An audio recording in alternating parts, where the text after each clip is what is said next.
Başladı. Turamız.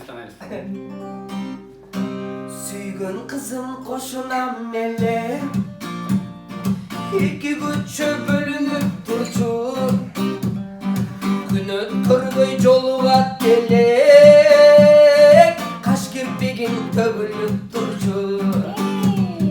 Hay sanam, hay sanam, Möltür möltür gözlerimdi görgüm gelip, Oşol gezge bir kayrılıp bargım gelip, Daraktarda cılan açıp, Harkı göçe görünüp durcu, Günü körgey joluga telek, Apam görse süylönüp durcu. Hay sanam, hay sanam, Möltür möltür gözlerimdi görgüm gelip, Oşol gezge bir gayrılıp bargım gelip, Oşol gezde ay sanamdı görgüm gelip. Ey!